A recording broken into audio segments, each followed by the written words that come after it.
Welcome. Wherever you are right now, you can settle in.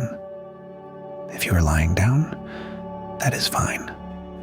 If you are somewhere quiet or somewhere with a little noise in the background, that is fine too. This narration will move slowly. There's nothing here that requires your full attention.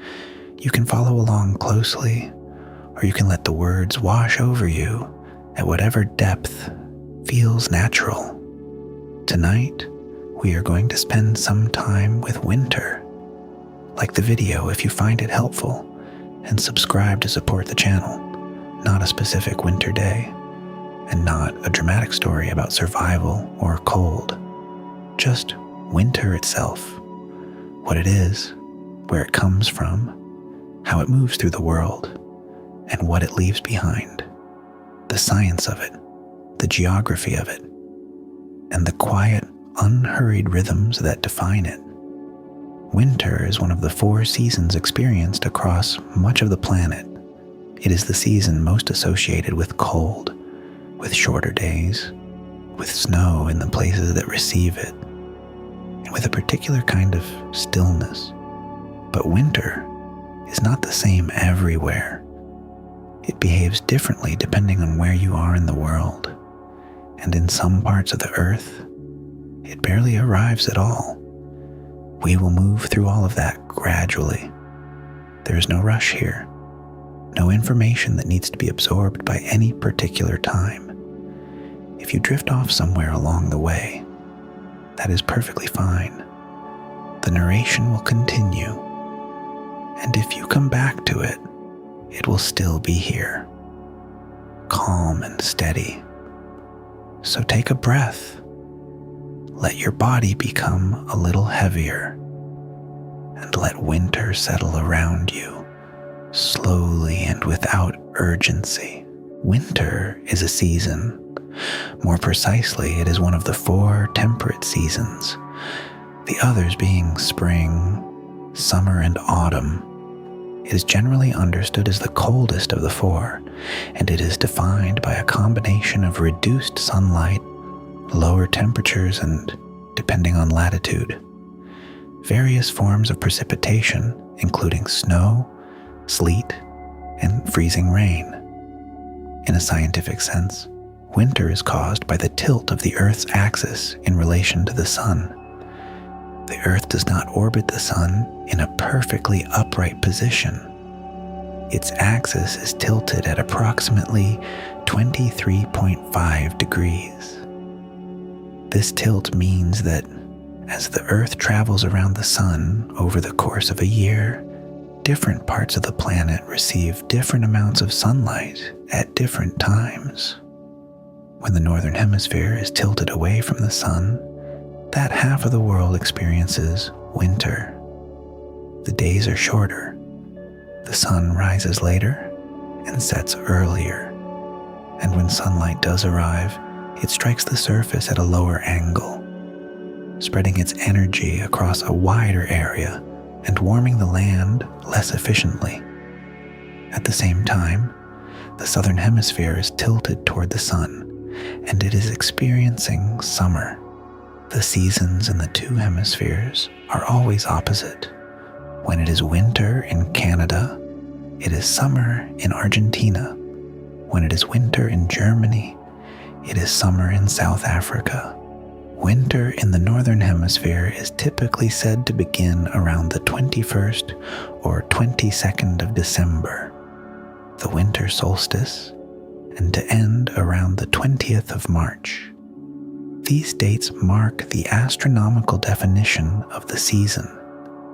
The meteorological definition, used by many climate scientists and weather services, simply assigns December, January, and February as the 3 winter months in the northern hemisphere. In the southern hemisphere, meteorological winter falls in June, July, and August. Both definitions have their uses. The astronomical definition is tied to the movement of the Earth and Sun.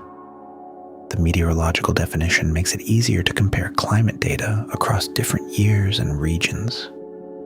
Winter is not a uniform thing. Its character changes dramatically depending on where you are. In subarctic regions, it can last for most of the year and bring temperatures well below -40 degrees. In temperate coastal regions, it may bring only mild cold and a great deal of rain. In tropical areas near the equator, it may hardly register at all, just a slight shift in rainfall patterns or a marginally cooler few weeks.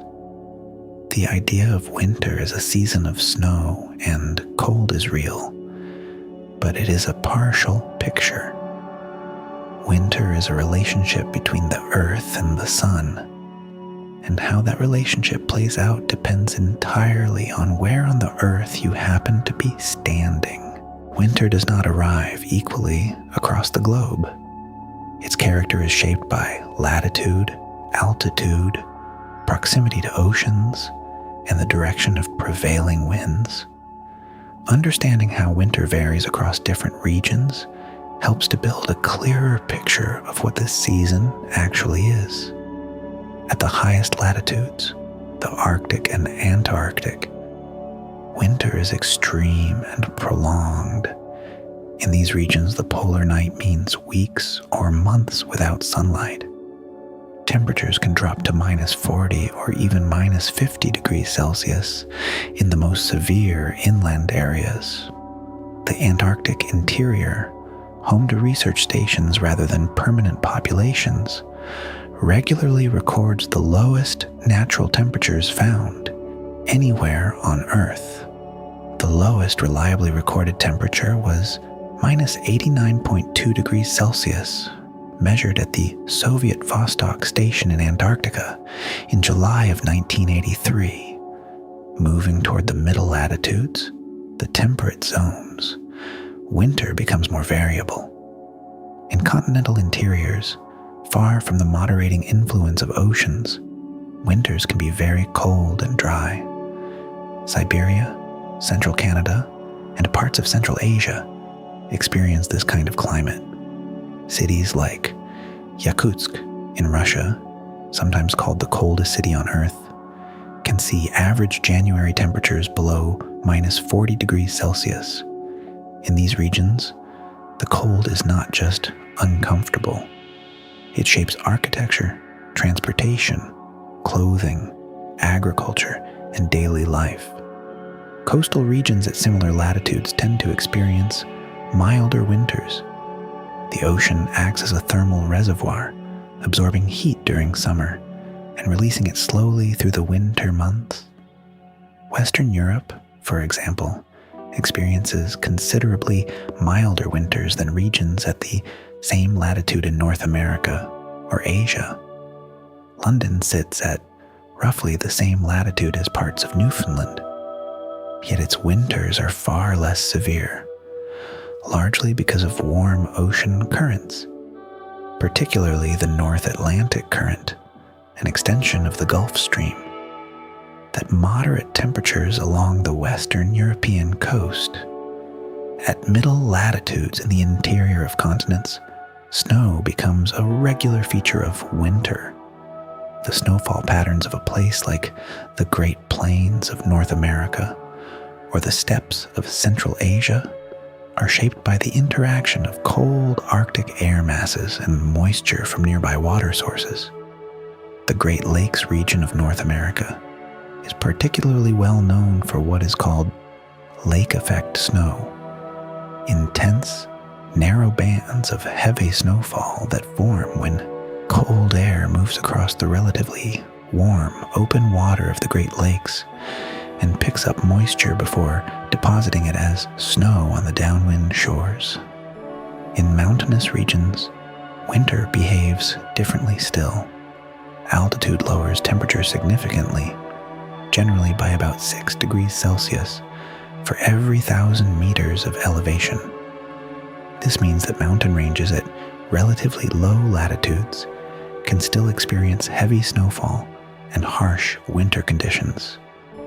The Alps in Europe, the Himalayas in Asia, and the Andes in South America all receive substantial snow at higher elevations, even though their lower foothills may remain mild. In subtropical and tropical regions, the concept of winter becomes less clear. Near the equator, seasonal temperature changes are minimal. What shifts instead is precipitation. Many tropical regions have a wet season and a dry season rather than 4 distinct seasons. In parts of Southeast Asia, the dry season coincides with what would be winter in the northern hemisphere. In other tropical areas, this is when monsoon rains arrive. The concept of winter as a cold season simply does not translate to these climates. Even within a single country, winter can mean dramatically different things. In the continental United States, winter in southern Florida involves mild temperatures and little precipitation, while winter in Montana or Minnesota brings deep snow, frozen lakes, and weeks of temperatures well below freezing. Australia similarly spans a wide range of climates, and its winter, which falls in June, July, and August, brings cold and snow to the southeastern highlands and the island of Tasmania, while the tropical north barely registers any seasonal change at all. Snow is, for many people, the most immediately recognizable feature of winter. Its formation is a quiet and precise process that takes place high in the atmosphere, far above the ground, where it eventually settles.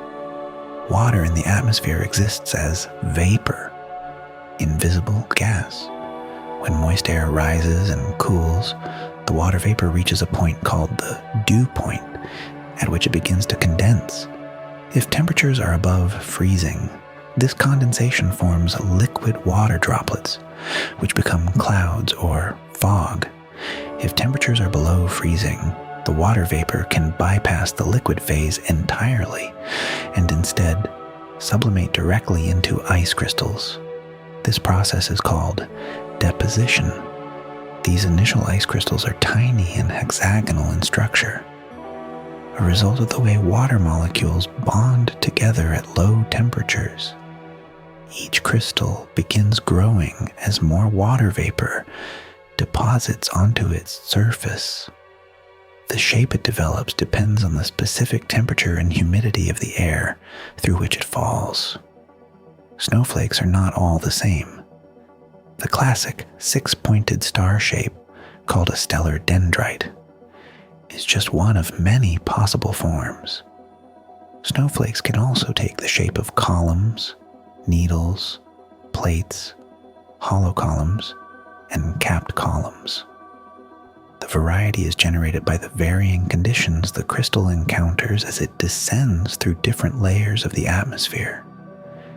The idea that no two snowflakes are alike is, in a strict sense, probably true.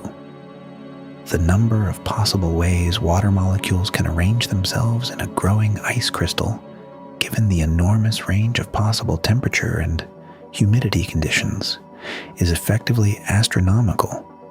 However, very simple ice crystals, particularly tiny ones, can be nearly identical. It is the larger, more complex stellar dendrites that develop such unique branching patterns for snow to reach the ground. The air through which it falls must remain cold enough.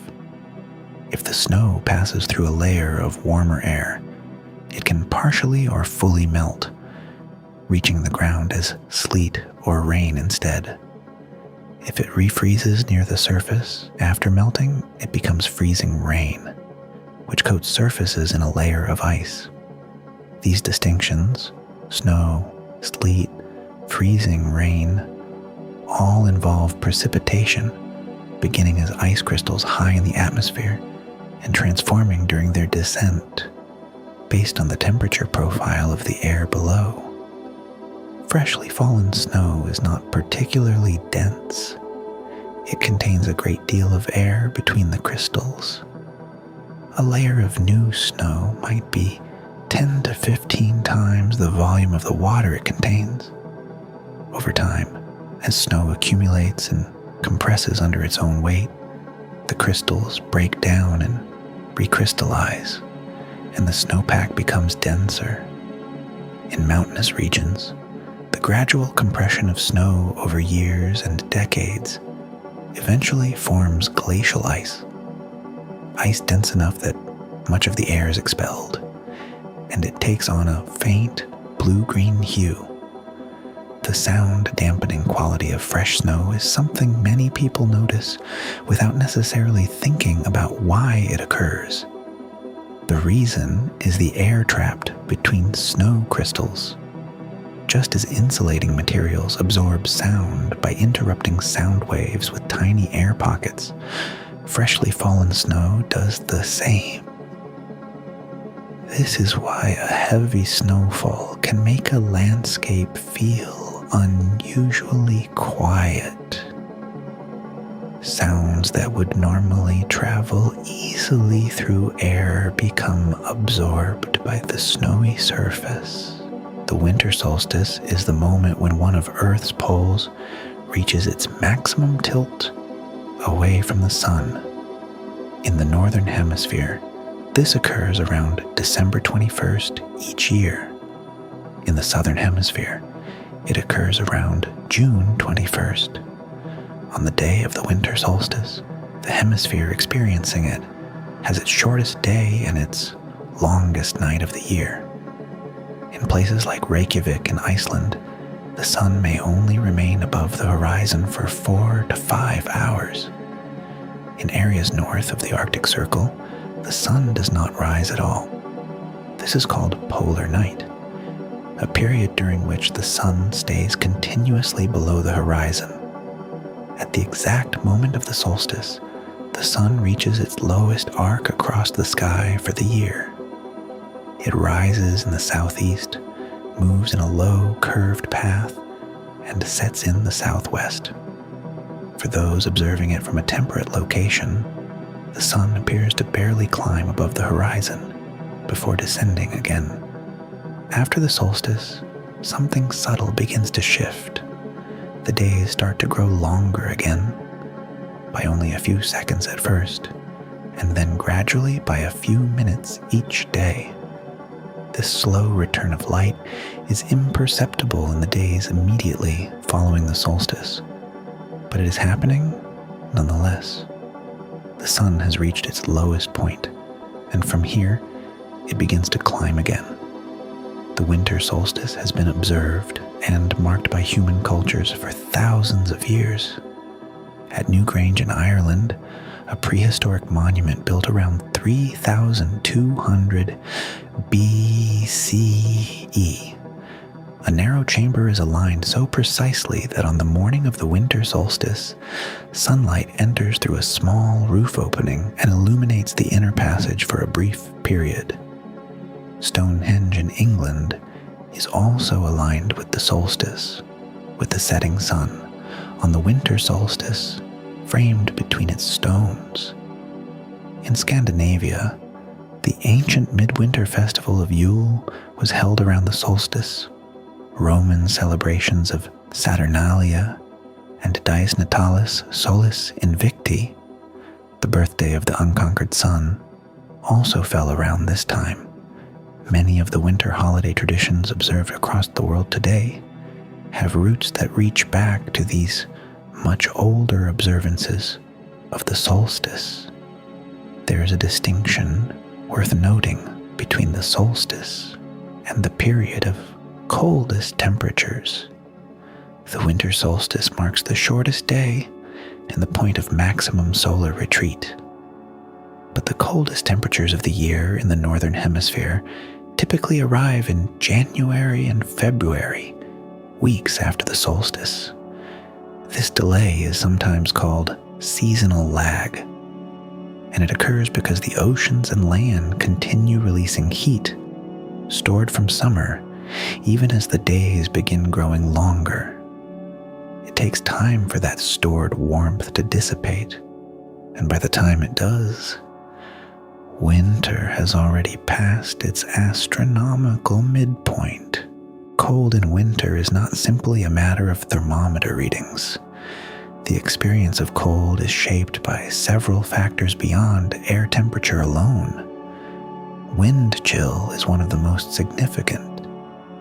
When wind moves across exposed skin, it carries away the thin layer of warm air that the body continually produces at its surface. Without wind, this layer provides a small but meaningful buffer against the cold. With wind, that buffer is stripped away and the skin cools more rapidly. Wind chill indices express this as an equivalent temperature. The air temperature that, in still air, would produce the same rate of heat loss as the actual temperature combined with the observed wind speed. Humidity also affects the perceived cold, though in a more complex way. In very dry, cold air, the body loses moisture through breathing and through the skin, which can accelerate cooling in some circumstances. However, high humidity in cold conditions can make the cold feel more penetrating, as moisture in the air and on clothing reduces insulation. In extremely cold and dry continental climates, the cold can feel sharp and clean. In cold and damp maritime climates, it often feels heavier and more pervasive. The physics of heat loss from the human body in cold conditions is straightforward. The body continuously generates heat through metabolic processes. In winter, it must generate more heat than usual to compensate for the greater difference between body temperature and environmental temperature. This is why people feel hungrier in cold weather, and why outdoor workers in cold climates require significantly more caloric intake. Ice forms on surfaces when the temperature drops below 0 degrees Celsius at standard atmospheric pressure. On roads, this creates hazardous conditions. Black ice, a thin, nearly transparent layer of ice on road surfaces, is particularly difficult to detect because it blends visually with the wet road surface beneath it. It forms when rain or mist falls on surfaces that have already cooled below freezing, or when existing snow melts and refreezes. Frost is another feature of cold weather. It forms on surfaces when the surface temperature drops below the frost point, the temperature at which water vapor in the air will deposit directly as ice. This is distinct from dew, which forms when water vapor condenses as liquid water on surfaces cooler than the dew point, but still above freezing. Frost crystals have the same hexagonal symmetry as snowflakes, and can form intricate feathery patterns on window glass and leaf surfaces. The freezing of bodies of water in winter follows its own logic. Freshwater lakes and rivers begin to freeze from the surface downward. This is because water is densest at 4 degrees Celsius. As a lake cools in autumn and winter, the surface water cools and sinks, causing circulation. When the surface water reaches 4 degrees, it becomes the densest water in the lake and sinks no further. As it continues to cool below 4 degrees toward freezing, it becomes slightly less dense again and stays at the surface, where it eventually freezes.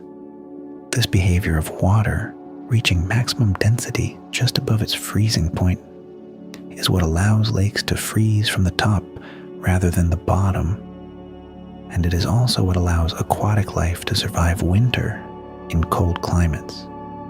The ice forms an insulating layer over the water below, and the water beneath the ice remains liquid, usually hovering around 4 degrees.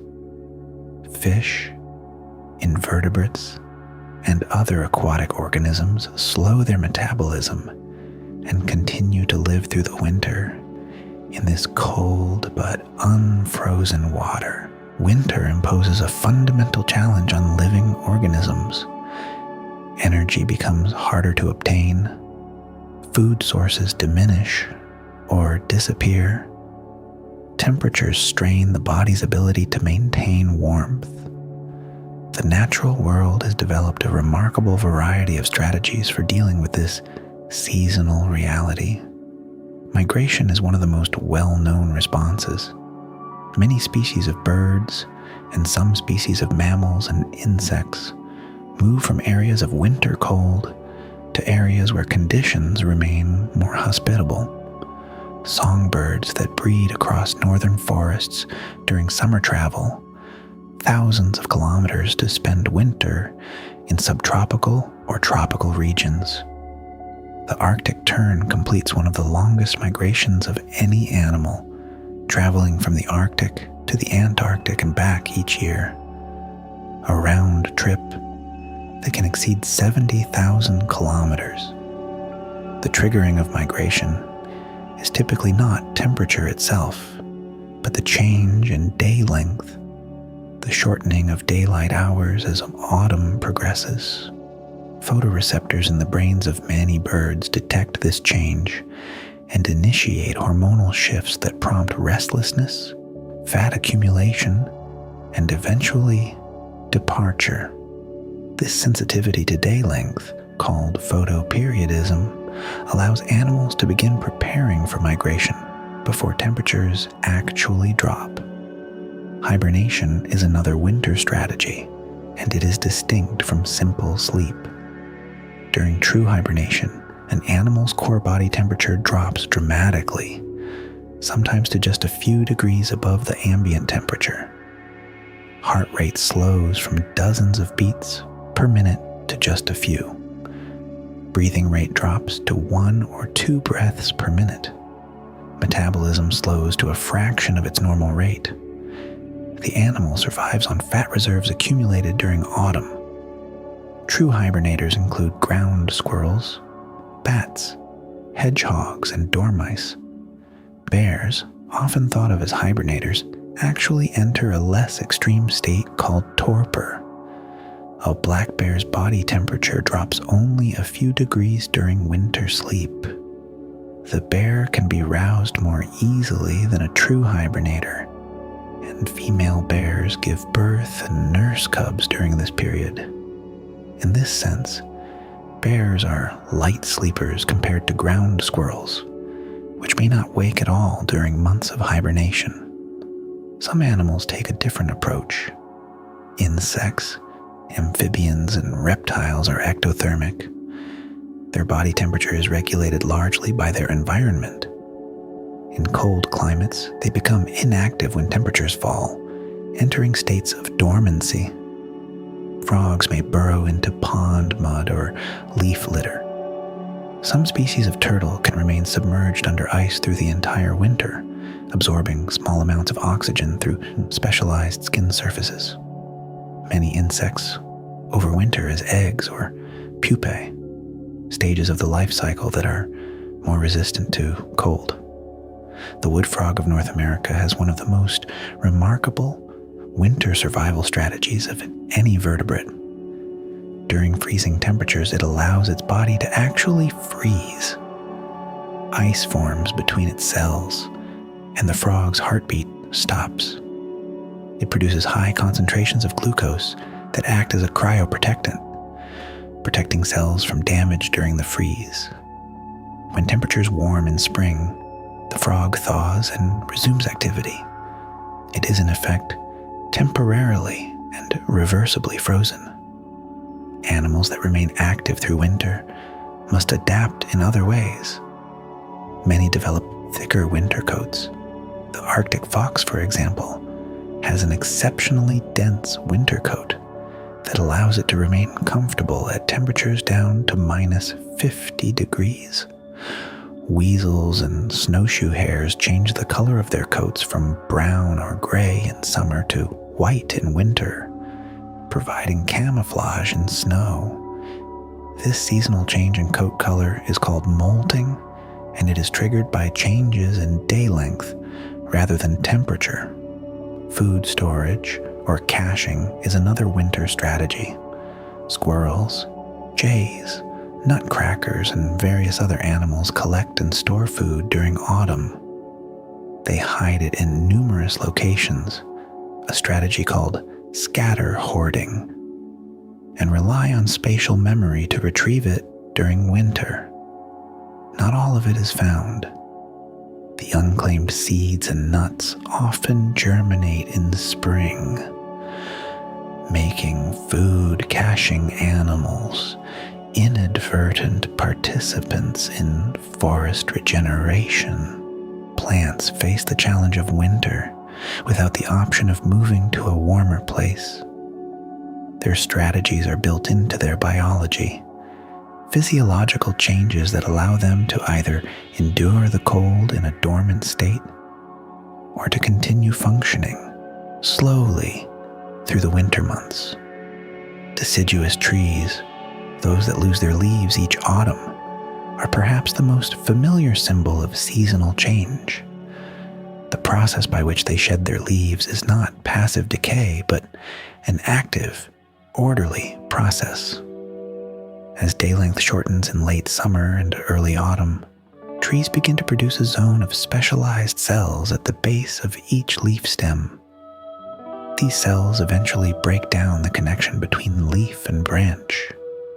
Before the leaf falls, the tree withdraws as much as possible of the valuable nutrients, particularly nitrogen, from the leaf back into the branches and trunk for storage. The green pigment chlorophyll is broken down. As it disappears, other pigments that were present all along, but masked by the green, yellows and oranges, become visible. Reds and purples are produced fresh by the breakdown of sugars trapped in the leaf. What is left after this withdrawal is a leaf that is largely depleted of its most valuable components. When it falls, it contributes to the forest floor, where it decomposes and returns nutrients to the soil over months or years. The bare branches of deciduous trees in winter are not empty. The buds that will become next year's leaves and flowers are already formed, enclosed in protective scales. These buds spend winter in a state of dormancy, their development paused, waiting for the cues, warmer temperatures and longer days that will signal spring. Evergreen trees and shrubs take a different approach. Their leaves, whether broad and waxy like those of hollies or narrow and needle-like like those of pines and firs, are built to persist through winter. Needle-leaved conifers have several adaptations that allow this. Their needles are coated in a waxy substance that reduces water loss. Their narrow shape minimizes the surface area exposed to wind and cold, and the cell chemistry of conifer needles allows them to function at lower temperatures than broadleaf species. Even so, conifers reduce their activity in winter. Photosynthesis slows but does not stop entirely. On warm, sunny winter days, conifer needles may photosynthesize at a low rate, and even this slow activity can be useful. In northern forests, the weight of snow on conifer branches can be substantial. Trees like the Norway spruce and white spruce have branches that angle downward, allowing heavy snow loads to slide off, rather than accumulating to the point of breaking the branch. Below ground, winter is less extreme than above ground. Soil insulates against temperature changes. Plant roots may be dormant, but remain intact and alive, ready to resume activity when soil temperatures warm. Perennial plants, those that live for multiple years, may lose all of their above-ground growth each winter and regrow entirely from root systems in spring. Bulbs, rhizomes, and tubers serve as underground storage organs, accumulating starch through the summer and providing the energy needed for rapid regrowth in spring. Some plants remain green through winter, particularly in milder climates. Winter blooming plants like hellebores, winter jasmine, and some species of crocus take advantage of the relative absence of competition and of insect pollinators that are active even in mild winter weather. Mosses and lichens are often particularly active in winter in temperate climates. They have minimal requirements for water and light, and the cooler, moister conditions of winter suit them well. In a conifer forest in winter, while the trees themselves are largely dormant, the mosses on the rocks and the ground may be quietly photosynthesizing, building up reserves that will fuel their growth in spring. The Arctic winter is a distinct and extreme experience of the season, one that occupies the far northern edge of winter as most people understand it. In the high Arctic, winter is not a few months of cold and snow. It is a prolonged state of polar night, intense cold, and near complete dormancy of the landscape. Above the Arctic Circle, which runs at approximately 66.5 degrees north latitude, the sun dips below the horizon and does not rise for at least one full day around the winter solstice. The further north you go, the longer this period of continuous darkness lasts. At the North Pole itself, the sun sets in late September and does not rise again until late March. Roughly 6 months of polar night. During Arctic winter, the landscape is not completely dark, even when the sun is absent. On clear nights, the full moon in winter can illuminate snow and ice with enough light to navigate by. The stars are bright and undimmed by the atmospheric pollution found at lower latitudes. And the aurora borealis, the northern lights, provides a moving, silent display of green, pink, and white light caused by charged particles from the sun interacting with gases in the upper atmosphere. The aurora borealis is visible from many northern regions during winter, from Scandinavia to northern Canada to Alaska. Its appearance depends on solar activity. During periods of high solar activity, the aurora can be visible as far south as the northern United States or Central Europe. It follows the magnetic field lines of the Earth, which is why it forms curved, rippling bands across the sky. The cold of the Arctic winter has shaped the cultures and technologies of the peoples who have lived there for thousands of years. The Inuit of northern Canada and Greenland developed clothing constructed from multiple layers of animal skins, with each layer designed to trap air as insulation. Traditional Inuit winter homes, including the igloo, use the insulating properties of snow itself to create a shelter in which the interior temperature, warmed by body heat, could be significantly warmer than the outside air. Arctic marine mammals, seals, walruses, polar bears, remain active through winter. Polar bears, large and solitary, continue to hunt on sea ice. Their thick fur and a substantial layer of fat beneath the skin provide insulation. The fur itself is particularly effective. Each hair is hollow, and the entire coat is water repellent, allowing polar bears to swim in icy water without becoming waterlogged. Ringed seals, the most numerous seal species in the Arctic, maintain breathing holes in the sea ice through winter. They must keep these holes open against the constant freezing of the water.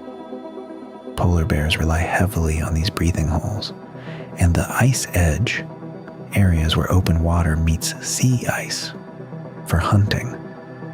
In the waters beneath the Arctic ice, life continues in cold but not frozen conditions. The undersurface of sea ice provides a substrate for ice algae, photosynthetic organisms that begin to bloom even in late winter taking advantage of the filtered light that penetrates the ice. These algae form the base of the marine food web. Tiny crustaceans graze on them, and they are grazed upon by fish, which are hunted by seals, which are hunted by polar bears. The entire Arctic marine ecosystem is built on this slow, cold, winter-maintained foundation. In the temperate forests of the middle latitudes, the broad belt of mixed and deciduous woodland that covers much of Europe, eastern North America, and parts of Asia, winter brings a transformation that is gradual in its approach, but profound in its effect. By the time winter arrives in earnest, the deciduous trees have shed their leaves. The canopy, which in summer is dense enough to cast deep shade, is now open to the sky. Sunlight reaches the forest floor freely. The floor itself is covered in a layer of fallen leaves in various stages of decomposition, and this layer is a world in itself, a habitat for fungi, beetles, earthworms, and a host of invertebrates that remain active even in cold conditions, working slowly through the leaf material. The forest in winter is quieter, but not silent. On cold, clear days, the sound of wind through bare branches creates a dry, steady sound, different from the rustling of summer leaves. Woodpeckers continue their work through winter, drilling into bark in search of overwintering insects and their larvae. Ravens and crows, highly intelligent corvid birds, remain active year-round in temperate forests and are often more visible in winter when the cover of leaves has gone. Some species of owl become more active in winter, or at least more noticeable. The great horned owl of North America, for example, begins its breeding season in January or February, calling from the bare winter forest in the cold dark of early morning. Owls are well adapted to cold, with insulating feathers and the ability to locate prey under snow by sound alone.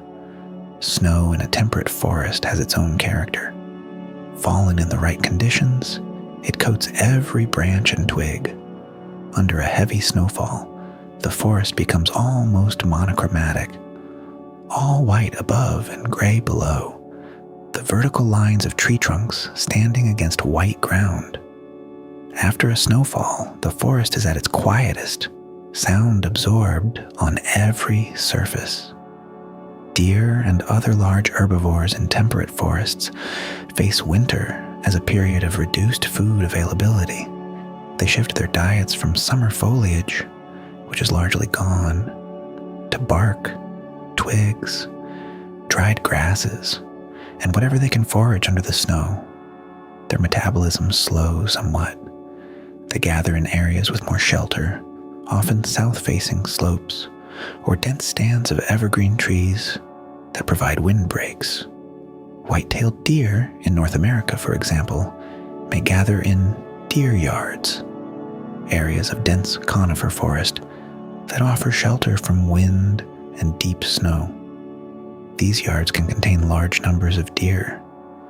The deer's winter coat is thicker than its summer coat, and the individual hairs are hollow, providing better insulation by trapping more air. Beneath the snow, the subnivean zone, the space between the ground and the snow surface, is a world of relatively stable temperature. Because snow insulates against the deep cold above, the temperature at the ground surface beneath, even a moderate snowpack, rarely drops below -5 degrees Celsius, regardless of how cold it is above. Small mammals like foals, lemmings, and shrews remain active in this zone through winter. They tunnel through the snow, maintaining runways between feeding areas and their nesting sites. Their predators, foxes and snowy owls among others, must locate them by sound and pounce through the snow to catch them. Winter in the southern hemisphere is June, July, and August.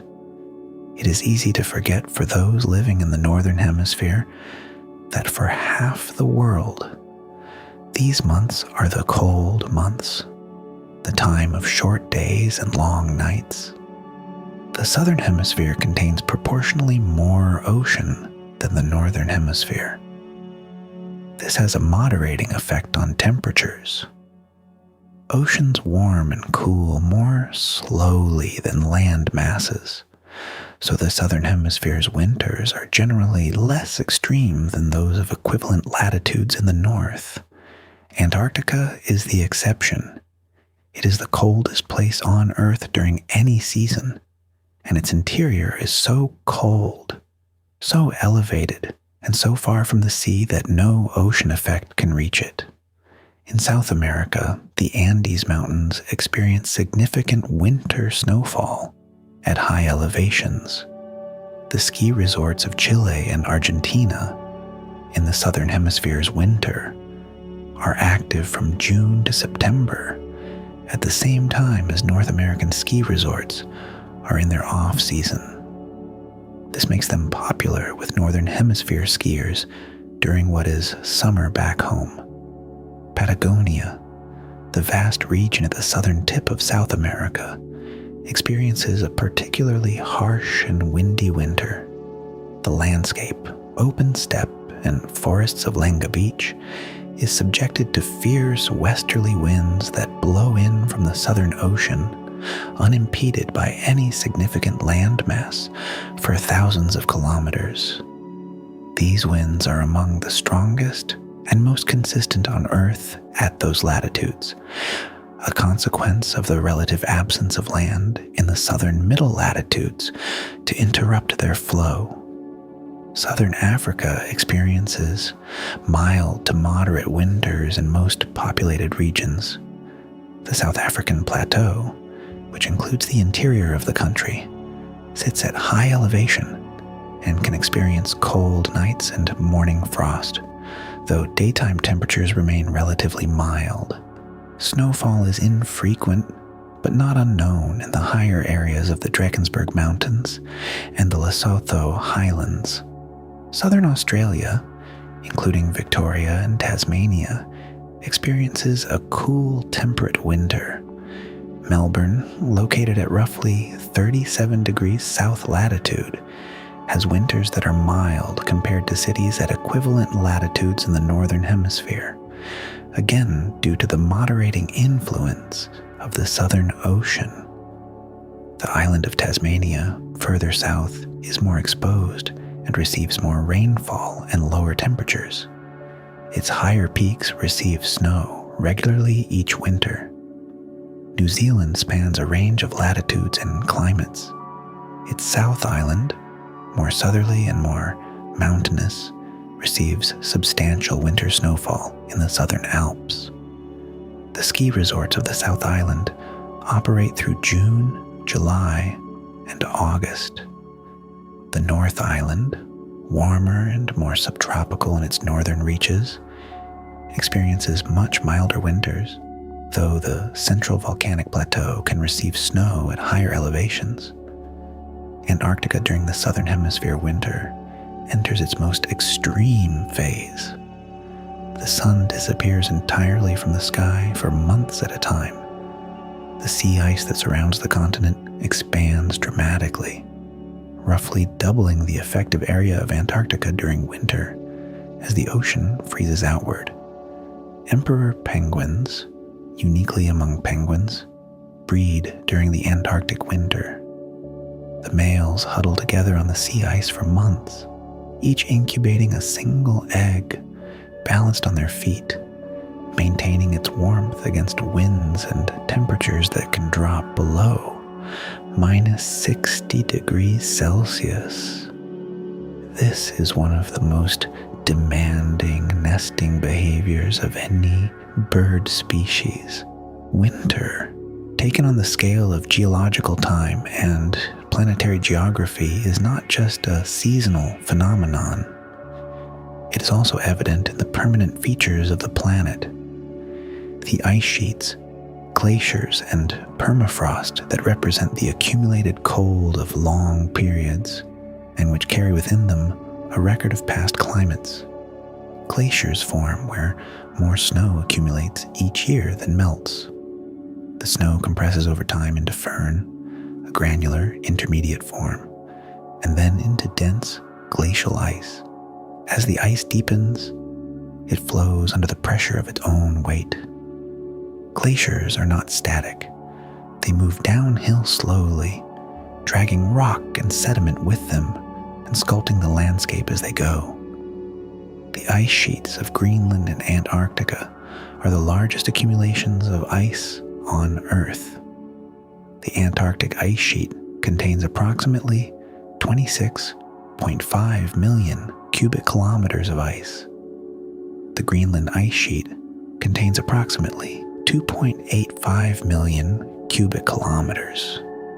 Together, they hold a substantial portion of the world's fresh water.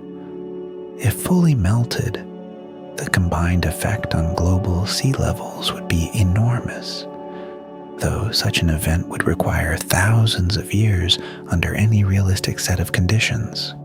Ice cores drilled from these ice sheets provide a direct record of past atmospheres. As snow falls and compresses into ice, tiny bubbles of air become trapped. Scientists extract ice cores, cylinders of ice that may reach 3 kilometers in length, and analyze the trapped air bubbles.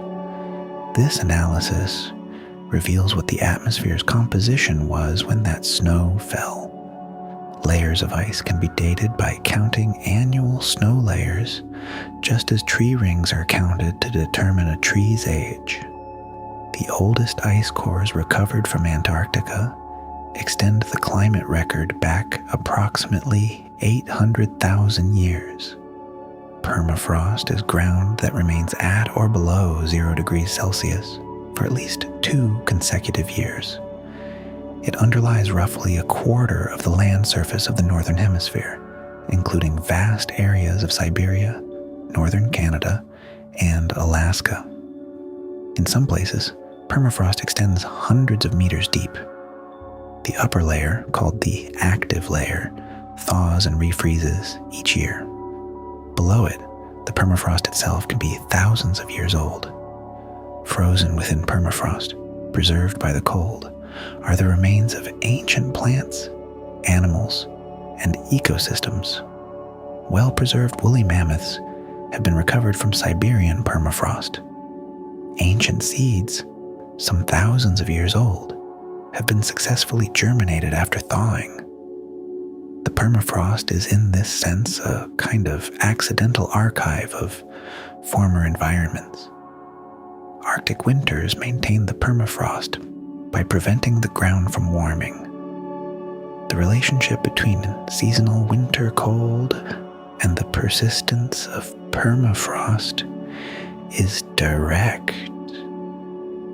Where winters are cold enough and long enough, permafrost persists. Where they are not, it gradually retreats. Light, or the absence of it, is one of winter's most defining qualities.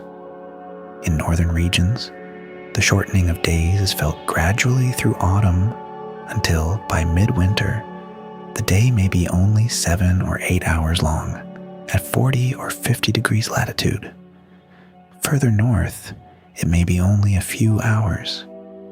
This reduction in light affects human biology in ways that are still being studied. The human body uses light to regulate its internal clock, or circadian rhythm. Light detected by specialized cells in the eye suppresses the production of melatonin, a hormone associated with sleep and darkness. In winter, when daylight is reduced, some people produce more melatonin for longer periods of the day, which can contribute to feelings of sleepiness, low energy, and changes in mood. A condition called seasonal affective disorder, sometimes abbreviated SAD, is recognized by clinicians as a form of depression linked to the reduced light of winter. It is estimated to affect a meaningful percentage of people in northern countries, with higher prevalence at higher latitudes. Symptoms typically begin in autumn, worsen through winter, and resolve in spring. Light therapy, exposure to a bright artificial light that mimics sunlight, is one of the treatments used for this condition. Beyond clinical conditions, winter light has a particular quality that artists and photographers have long noted. The sun, low in the sky, casts long shadows, even at midday. Light arrives at an angle rather than from overhead, giving landscapes a different texture and depth than in summer. On clear winter days, the quality of light, clear, cool, directional, has a quiet sharpness to it that summer's high overhead sun does not produce. The colors of winter light tend toward the blue end of the spectrum, particularly in the shade and in the period just after sunrise or before sunset. In many cultures, the response to winter's darkness has been to introduce more light. The festivals of winter, whether Diwali, Hanukkah, Christmas, Yule, or Dongji, often involve lights, candles, or fire as central symbols. The association of winter with light-giving festivals is not coincidental. In northern latitudes where winter darkness was most pressing, the human instinct to light fires and gather in warmth during the coldest months is ancient. The quality of winter evenings in temperate and northern regions has a particular character. Darkness falls early. The windows of homes lit from within create a contrast with the dark and cold outside. In many cultures, this long evening has been associated with storytelling, with craft work done by firelight, with music and gathering. Winter's darkness, impressing people indoors and together, has shaped social and cultural life across many societies for thousands of years. The weather of winter is driven by large-scale atmospheric patterns, systems of low and high pressure, the movement of air masses, and the interactions between different bodies of air at frontal boundaries.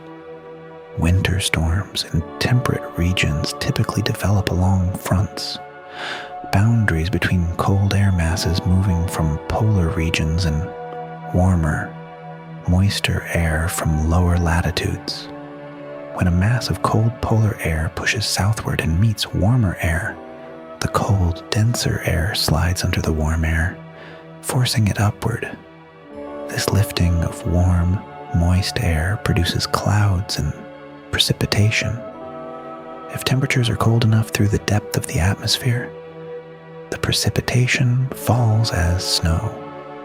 Nor'easters are a type of winter storm, particularly associated with the eastern coast of North America. They are so named because their strongest winds arrive from the northeast. They develop when cold air from the interior of the continent interacts with warm, moist air from the Gulf Stream off the coast. The resulting storm can bring heavy snowfall to coastal cities and can produce powerful winds and coastal flooding from the storm surge. Major nor'easters can deposit more than 0.5 meter of snow across large areas in a day or two. Blizzards are defined by a specific combination of conditions: sustained or frequently gusting winds of at least 56 kilometers per hour, heavy snow reducing visibility to less than 400 meters, and these conditions persisting for at least 3 hours. The wind during a blizzard creates whiteout conditions, a situation in which blowing snow fills the air so completely that the horizon disappears and the sky and ground become indistinguishable. navigation becomes nearly impossible without instruments or guidance markers.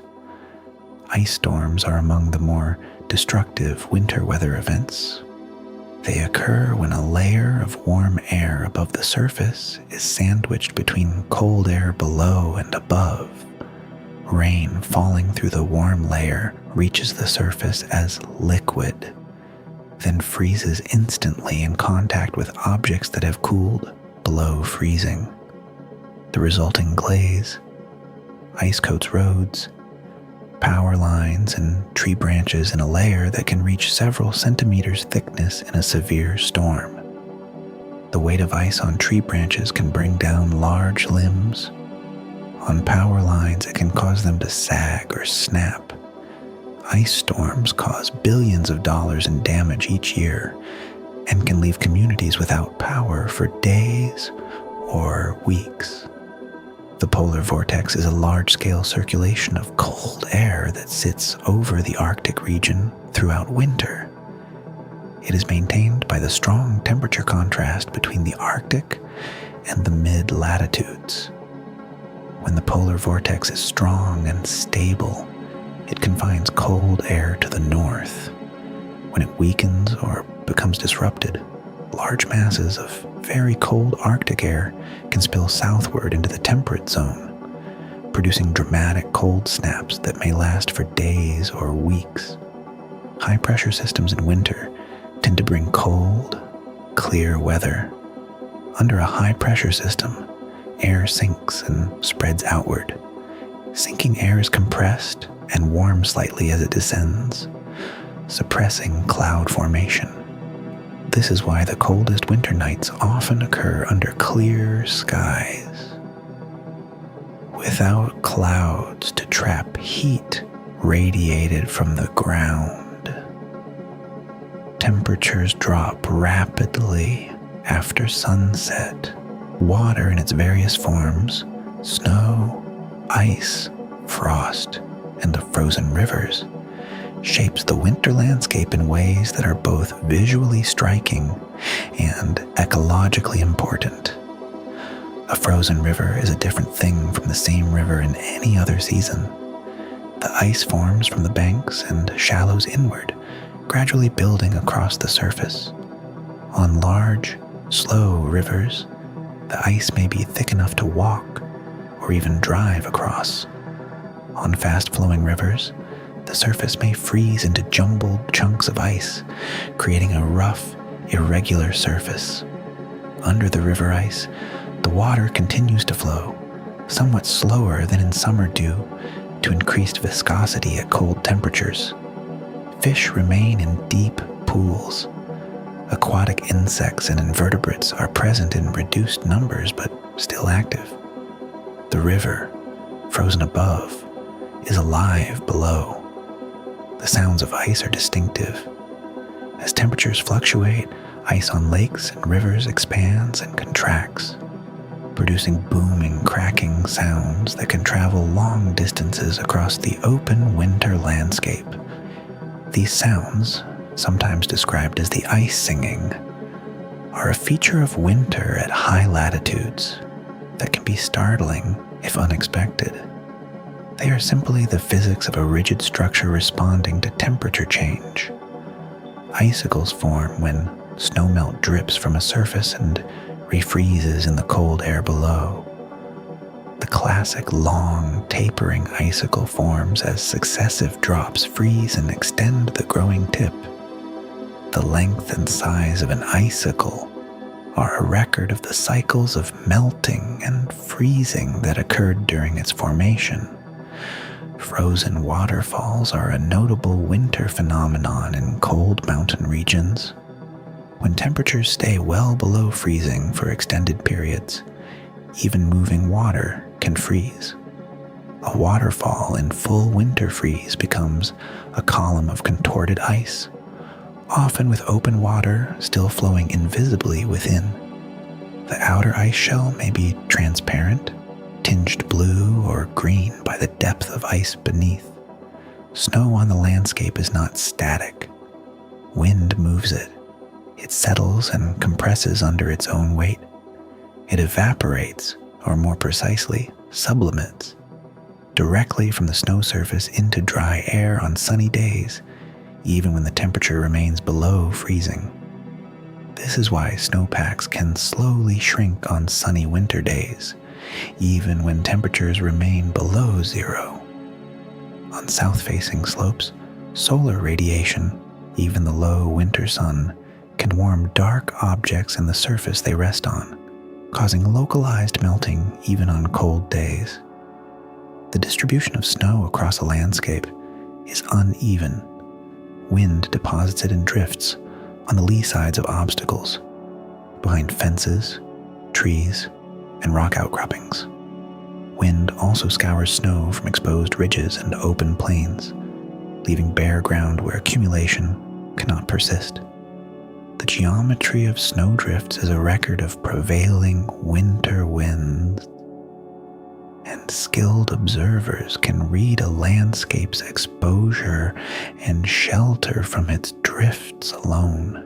Winter has shaped human cultures, technologies, architectures, and traditions across thousands of years. The ways in which different societies have adapted to and interpreted winter reveal a great deal about their environments and their values. In Scandinavia, where winters are long, dark, and cold, a cultural embrace of winter has deep roots. The concept of hygge, a Danish and Norwegian word that roughly translates to a feeling of coziness, warmth, and contentment in a simple, comfortable setting, is often discussed in the context of winter. It describes the practice of creating a warmth and comfort during dark months through candlelight, warm food and drink, and the company of others. Whether hygge is a philosophical concept, a marketing term, or simply a description of a normal human response to cold and darkness is a matter of interpretation. But the word captures something genuine about how certain northern cultures relate to winter. In Japan, the concept of yukimi, which literally translates to snow viewing, refers to the practice of going out into a winter landscape specifically to observe and appreciate snow. Snow gardens, designed to be viewed from indoors, use lanterns, pine trees, and bamboo to frame a winter scene. This aesthetic appreciation of winter as something beautiful and worthy of contemplation, rather than merely endured, is also present in many other East Asian cultures. Traditional winter foods in cold climates tend toward the preserved and the calorie-dense. Root vegetables stored from the autumn harvest, salted or smoked meats, fermented foods, dried legumes and grains. The logic of these foods is practical. They are available when fresh food is not, and they provide the energy needed in a cold environment. Many of the preserved and fermented food traditions of Northern Europe, sauerkraut, various pickled vegetables, smoked fish, and meats, developed in part as responses to the necessity of preserving food through winter. Winter sports have a long history in regions that receive reliable snow and ice. Skiing, in some form, has been used as a form of winter transportation in Scandinavia and Central Asia for thousands of years. Cave paintings in northern Norway and ski-like implements found in Russian bogs suggest skiing as a practical means of travel over snow, going back at least 5,000 years. The transition from skiing as transportation to skiing as recreation and sport is relatively recent, beginning in the 19th century in Scandinavia and spreading worldwide through the 20th. Ice skating similarly began as a utilitarian activity, a way to travel efficiently across frozen waterways, before becoming a sport and art form. The oldest ice skates, made from animal bone, date to around 3000 BCE and were found in Scandinavia. Metal-bladed skates developed later, and by the 17th century, skating on frozen canals and rivers was a popular winter pastime in the Netherlands, depicted in paintings by artists of the Dutch Golden Age. Architecture in cold climates has developed features specifically in response to winter. Steeply pitched roofs allow snow to slide off rather than accumulate. Deep overhanging eaves protect walls from moisture. Triple glazed windows, common in Scandinavian countries, provide better insulation. Mud rooms and entry vestibules create a transitional space between the cold outdoors and the warm interior, preventing the direct introduction of cold air into a heated space. The design of traditional structures in Arctic communities, from the insulated sod houses of Iceland to the yurts of Central Asian nomads, reflects sophisticated understanding of heat retention and construction in extreme cold. Winter is not only a challenge for living organisms, it is also a necessary part of the ecological processes that maintain healthy ecosystems in temperate and boreal regions. Many plants require a period of cold to break dormancy and flower or fruit normally. This requirement is called vernalization. Winter wheat and rye, for example, are planted in autumn and must experience a sustained period of cold before they will flower properly in spring. Without adequate winter cold, yields decline. The internal biology of these plants uses cold as a signal, a kind of confirmation that winter has passed and that spring is underway. Similarly, many fruit trees, apples, cherries, pears, and others, require a certain number of accumulated hours below a threshold temperature during winter to break dormancy reliably in spring. This is often referred to as the chilling requirement. Orchards in regions where winters are becoming milder may fail to accumulate sufficient chilling hours, leading to erratic spring flowering and reduced yields. Cold temperatures in winter also play a role in limiting populations of certain insects and pathogens. The bark beetle, an insect that attacks and kills conifers, has historically been kept in check in part by cold winters that kill large numbers of overwintering beetles and larvae. In regions where winters are becoming shorter or less cold, bark beetle populations have increased, contributing to widespread damage to conifer forests. The snowpack itself is an ecological resource. As it melts in spring, it releases water gradually into streams and rivers, sustaining flow through the dry summer months. In regions with significant winter snowpack, this slow spring melt is the primary water source for agriculture, urban water supplies, and downstream river systems. In areas where winter precipitation falls as rain rather than snow, this storage effect is absent. Water runs off rapidly in winter and is not available to sustain summer flows.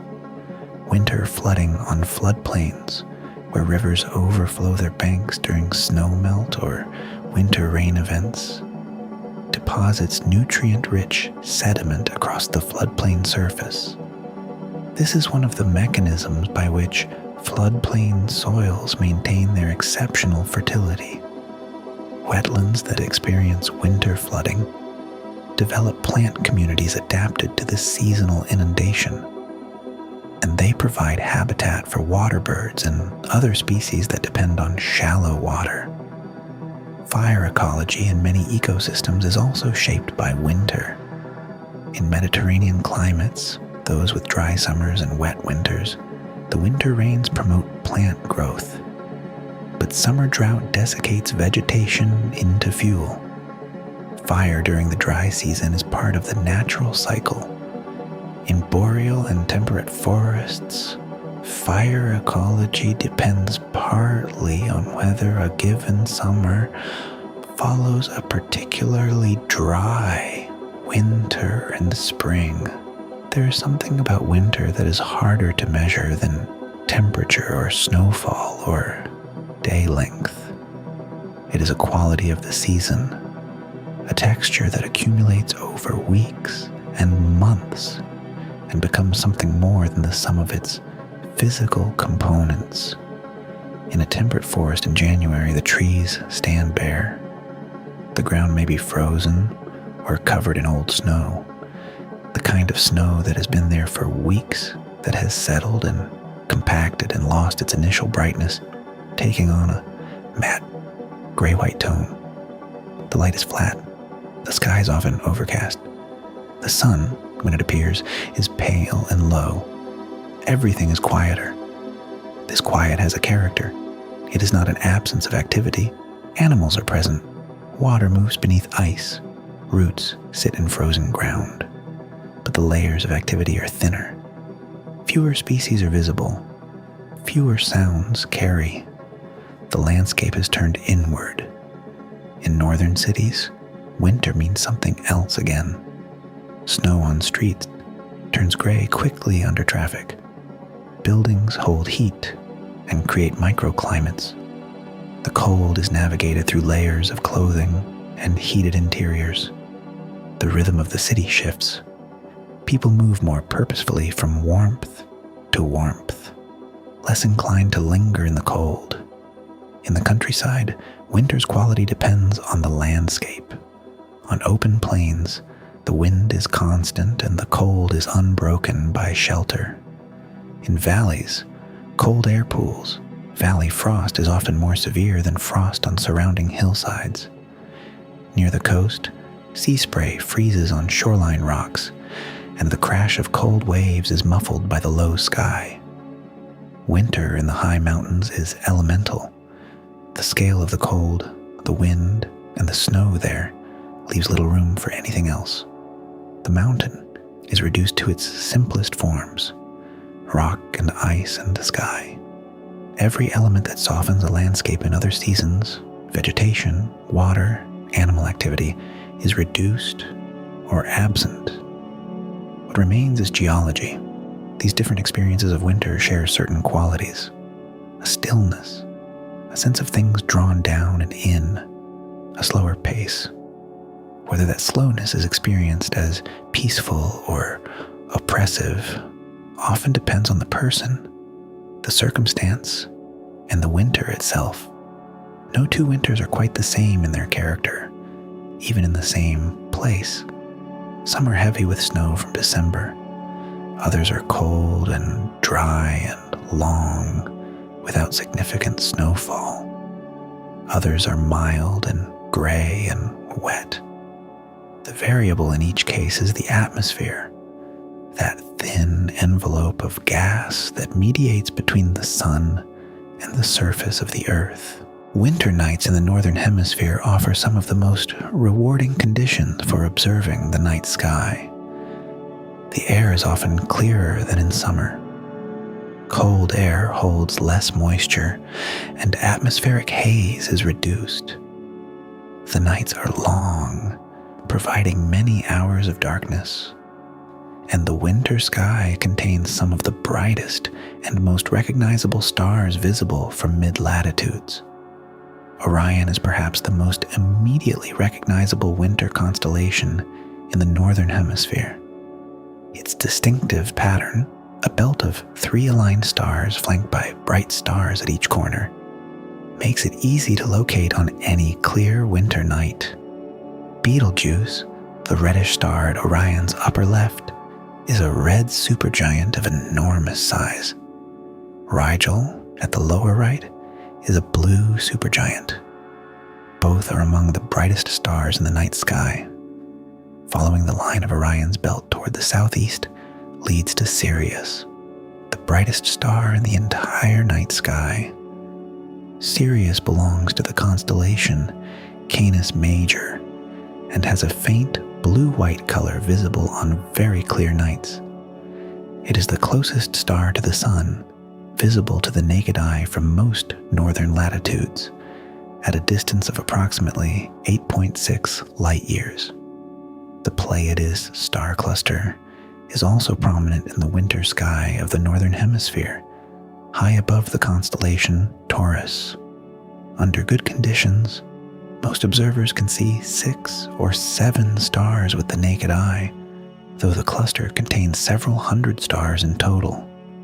The blue haze surrounding the brighter stars is reflection nebula, gas and dust lit by the stars themselves. In the southern hemisphere, the winter sky, visible from June through August, includes the Southern Cross, Centaurus, and the richest parts of the Milky Way. The center of the Milky Way galaxy, in the direction of the constellation Sagittarius, is better placed in the southern winter sky than at any other time of year, making southern winter nights particularly rewarding for those observing the structure of the galaxy. Meteors are associated with specific seasons, as the Earth passes through streams of debris left by comets. The Geminid meteor shower, often considered the most reliable and productive of the annual showers, occurs in December. It produces consistent rates of up to 120 meteors per hour under ideal conditions. Unlike most meteor showers, the Geminids originate not from a comet, but from an asteroid, 3,200 Phaethon, whose orbit periodically crosses the Earth's and leaves a trail of debris. The long winter nights also make it practical to observe planets over extended periods. Jupiter and Saturn, the 2 largest planets of the solar system, can be observed for many hours on winter nights when they are in favorable positions in the sky. Their relative motion against the background of stars, the motion that led ancient astronomers to call them wanderers, is apparent over the course of weeks and months.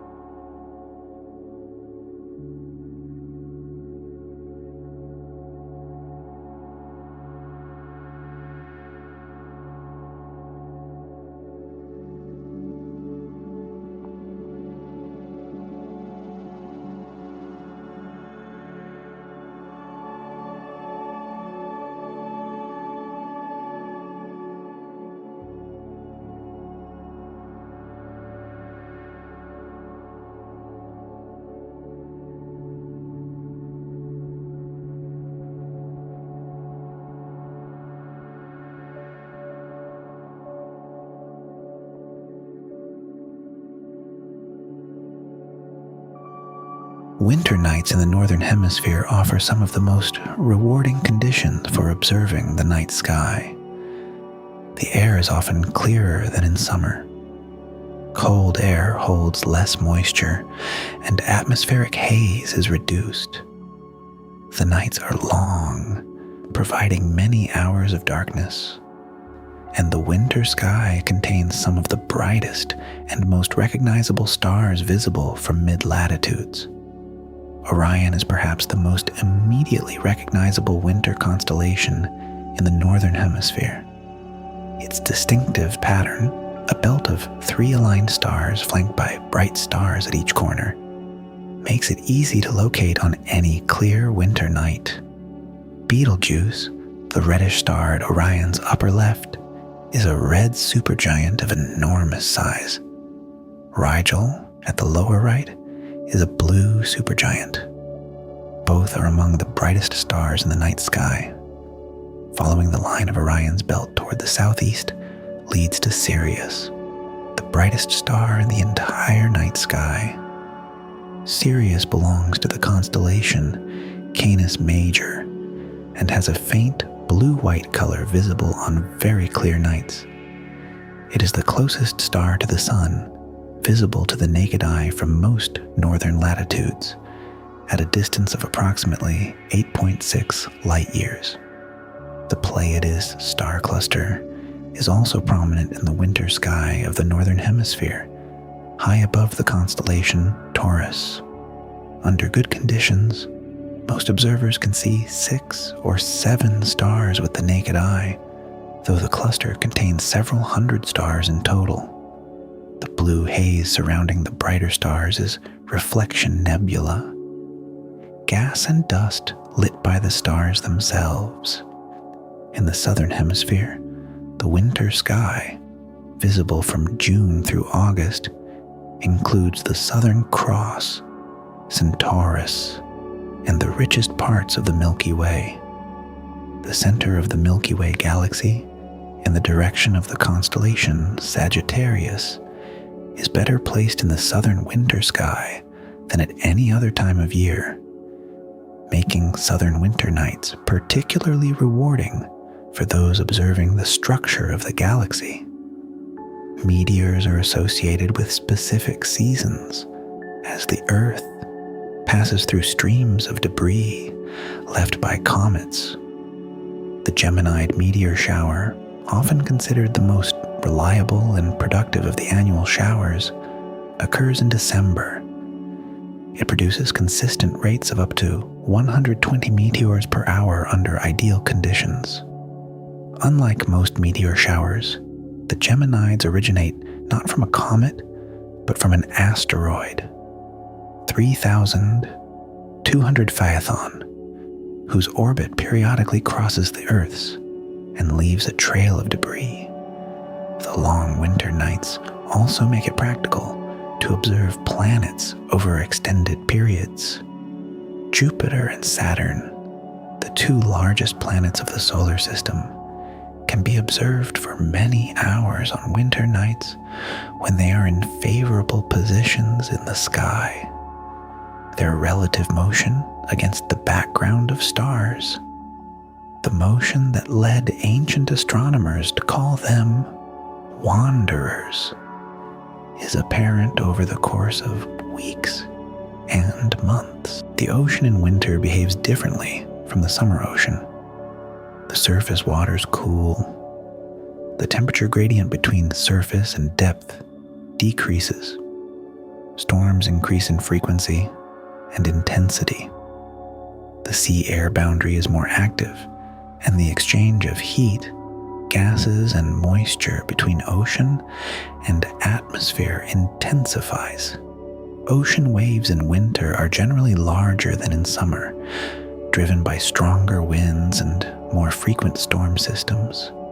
The North Atlantic and North Pacific in winter are among the roughest stretches of open ocean on the planet.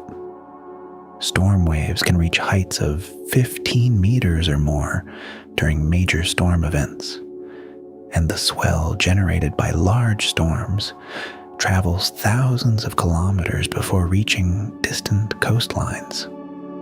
This winter swell is what drives surf culture in many parts of the world. The largest, most consistent surf on the north-facing coasts of Hawaii and the west coasts of Ireland and Portugal arrives during the winter months, when North Pacific and North Atlantic storms generate consistent and powerful swells. Big wave surfing at locations like Pipeline on Oahu's North Shore or Nazaré on the Portuguese coast takes place primarily in the northern hemisphere winter months. In the open ocean, winter cooling drives what is called thermohaline circulation, the large-scale ocean current system driven by differences in water temperature and salinity. When surface water cools in winter at high latitudes, it becomes denser and sinks to the ocean floor. This sinking drives a slow but planet-wide circulation of water that carries heat from the tropics toward the poles and influences climate across the entire globe. The North Atlantic deep water, a mass of cold, dense water formed in the North Atlantic in winter, flows southward along the ocean floor and is part of this global circulation. This water may not return to the surface for centuries. In this sense, the ocean retains a kind of memory of past winters, stored in the properties of water masses that circulate slowly through the deep ocean on timescales of decades and centuries. Phytoplankton, microscopic photosynthetic organisms that form the base of marine food webs, are present in the ocean year-round, but behave very differently in winter. In winter, light is reduced, and the mixing of the water column brings nutrients from depth to the surface. The nutrient supply increases, but the light is insufficient for rapid growth. Phytoplankton populations are typically low in winter in temperate and polar regions. The seasonal bloom of phytoplankton in spring, triggered by increasing light and the available nutrients, is one of the most significant biological events in the ocean each year. Winter does not end abruptly. Its departure is gradual, contested, and often irregular. The transition from winter to spring is one of the most ecologically dynamic periods of the year, marked by rapid change and variable conditions. In temperate regions, the lengthening days of late winter trigger biological responses, even before temperatures reliably warm. Many bird species begin to sing in late February or early March, their songs serving as territorial declarations and mate attraction calls. This happens while snow may still cover the ground and temperatures remain cold. The cue is day length, not warmth, and the bird's biology responds to it on schedule, regardless of the actual weather. Snowdrops, small white flowering plants, often appear through the snow in late winter, sometimes as early as January in mild years. Their ability to push through frozen ground and snow is made possible by antifreeze compounds in their cells and by the heat generated by cellular respiration, which can slightly warm the tissue around the emerging bud. Crocuses follow, and then a widening array of spring flowering bulbs as temperatures gradually rise. The spring thaw in snowbound regions is a dramatic event. Snowmelt flows into streams and rivers, raising water levels rapidly. In some years, this produces flooding along rivers that receive melt from large snowpacks. The ground, which may have been frozen, gradually thaws from the top down. As it does, it absorbs some of the meltwater. The balance between ground absorption and runoff determines how severe spring flooding is in any given year. The timing of the transition out of winter varies considerably from year to year. In some years, warm air masses arrive in February and melt the snowpack early. In others, cold persists well into March or April. These year-to-year variations are natural expressions of atmospheric variability. They mean that ecosystems and the species within them must be able to tolerate a range of spring timing scenarios. Species that are tightly synchronized with each other, such as a pollinator that depends on a particular flowering plant, can be affected if one emerges earlier than the other in a given year. The mud season, a period in early spring when the ground thaws and becomes saturated with water, is familiar to anyone who lives in a region with frozen winters. Roads and paths that were solid and passable in the frozen cold of midwinter become soft and difficult to navigate. This is a transitional state, lasting from days to weeks, depending on the rate of warming and drainage. As the season turns, the light changes noticeably. The sun climbs higher in the sky each day. By the equinox, around March 20th or 21st in the northern hemisphere, day and night are roughly equal in length. From this point, the days continue to grow longer, and the warmth of increasing solar radiation begins to accumulate in the land and air, winter retreats, season by season, to the north.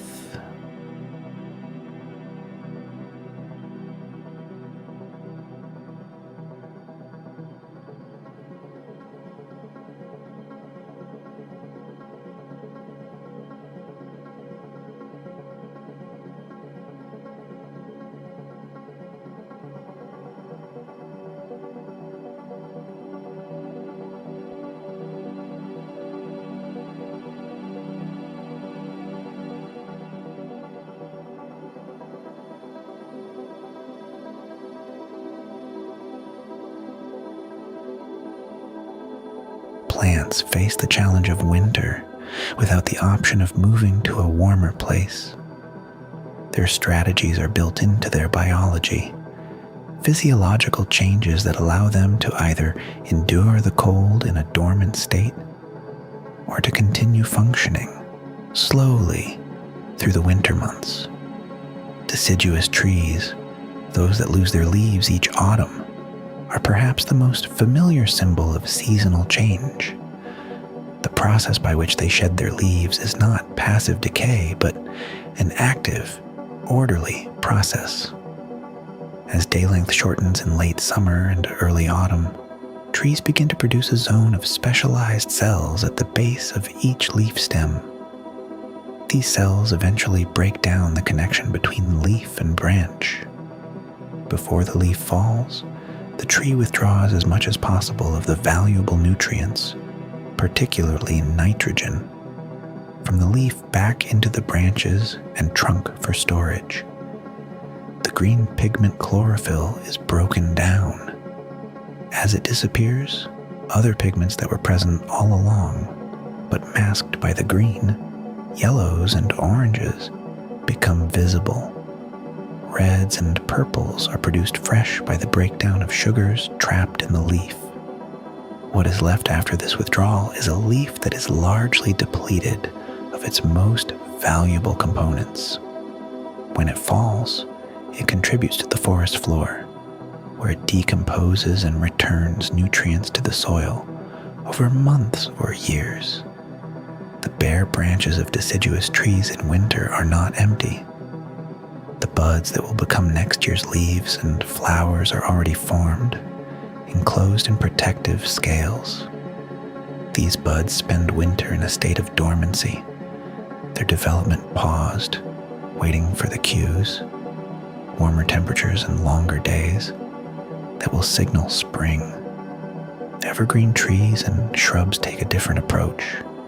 Their leaves, whether broad and waxy like those of hollies or narrow and needle-like like those of pines and firs, are built to persist through winter. Needle-leaved conifers have several adaptations that allow this. Their needles are coated in a waxy substance that reduces water loss. Their narrow shape minimizes the surface area exposed to wind and cold, and the cell chemistry of conifer needles allows them to function at lower temperatures than broadleaf species. Even so, conifers reduce their activity in winter. Photosynthesis slows but does not stop entirely.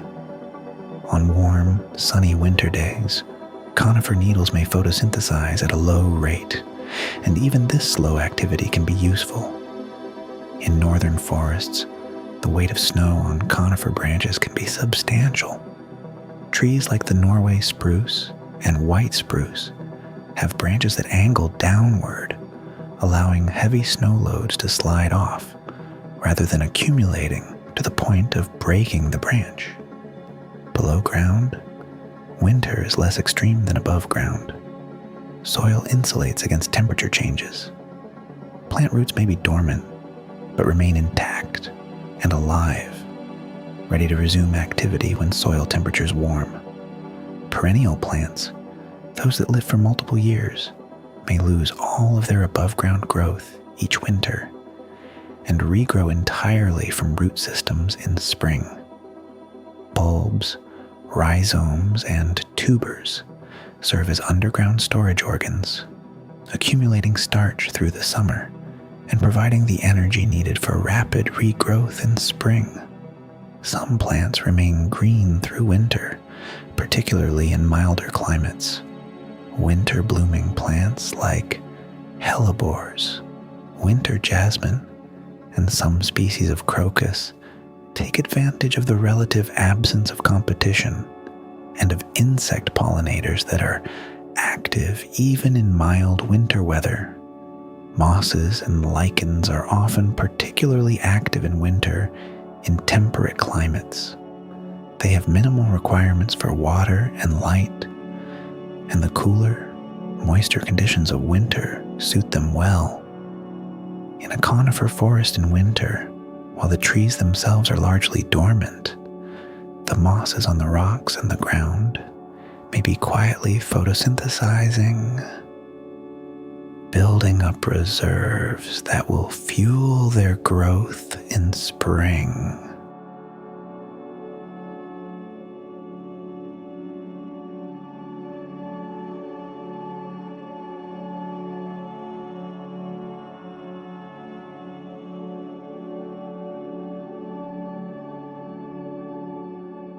Somewhere, it is winter right now.